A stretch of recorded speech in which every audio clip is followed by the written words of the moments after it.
In today's video, I'm super excited to share with you everything that my husband brought back from Ghana, from the foods we love to the little treasures that makes home feel close. And I'll also walk you through the exact cost involved, how much it all came to, and also give you a clear guide on how to properly seal, freeze, and also transport meat or any frozen foods without getting spoiled. If you ever wondered how to safely bring Ghanaian ingredients abroad, then this video is for you. My name is Helen and a very warm welcome to my channel. If this sounds like a kind of vibe, then please sit back, relax, and then let's get right into it. Thank you.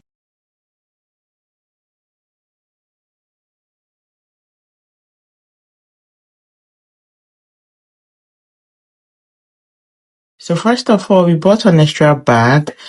By the way, he used Brussels Airlines, so we just went to their website and then bought a 32 kg bag for £210. That was before he went to the airport. So this is just me showing you how things looked when he came back.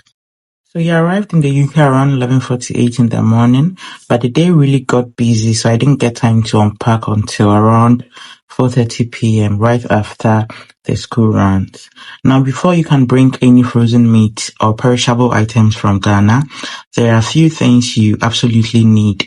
The first essential item is a sealing machine and, of course, a sealing bags. You can get the bags easily in Ghana.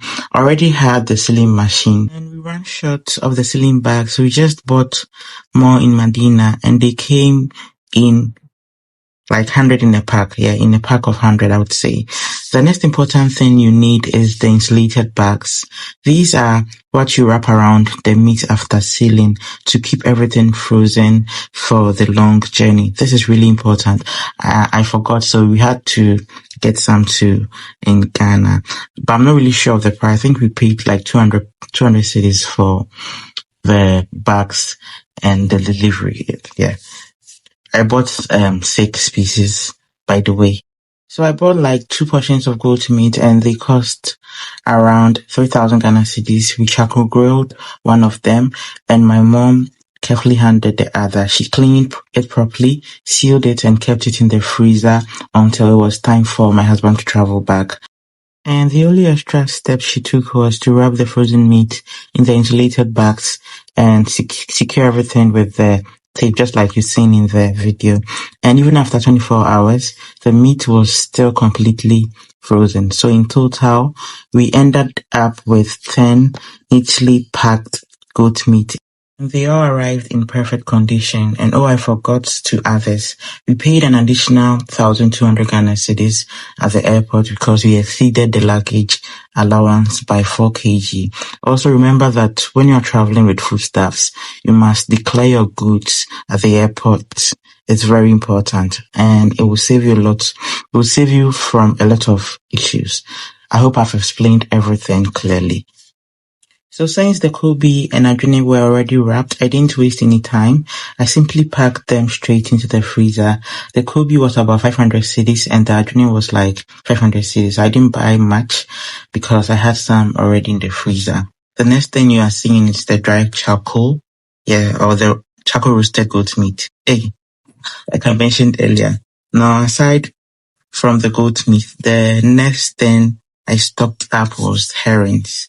Yes, for shrimps, it's actually very easy to get fresh ones here and then we can grill or roast it. But when it comes to herrings, I needed it for my shito. Yes. And since I needed it for my shito, I bought almost 6,000 Ghana cedis worth of herrings. And I couldn't show everything on camera because it wouldn't fit. I still had extra bags wrapped neatly that didn't make into this video. I also got shrimps for like 1,500 cedis. Accra is really expensive. If you really watched my Ghana video last year, then you know what I'm talking about because this quantity is so small. So there's me carefully pouring the next batch of herring into the bowl. I also picked some GRRA natural spices. I got 2 of those plus some agushi, some aja, goat meat seasoning, Kivo hot pepper, and some corn susua, which was all neatly wrapped. I really don't want to bore you with unnecessary things. So I'm trying to be fast and make the video as short as possible. Another important thing that took almost most of hubby's bags were these custom stickers. I printed different types in total, and they were about 3,500 copies or more. So the next thing on the list is some soya spice, more pepper, because why not? Natural seasoning that my mom added. And I also got some wheat. Yes, and because I love Tom Brown, we brought Tom Brown too, and kids love it as well. And lastly, these are the other types of stickers that I mentioned earlier. The guy who made them is so good, and honestly, the quality he delivered, I didn't even pay much. You think I paid like 1,700 or 1,800 for like 3,500 copies, and then he even added more. Trust me, it was so good. I know I've talked plenty today, but thank you so much if you've watched till the very end. I truly appreciate everything. Your time means a lot to me, and I'm truly grateful. I'll see you again in the next one. But just in case you want more clarification, you can just send me a DM on Instagram or TikTok. I'll be happy to reply. Thank you so much, and I'll see you in the next one. Yes, and by the way, more Vlogmas videos coming, so just stay tuned for more recipes. Until then, have a blissful, beautiful week. Bye-bye.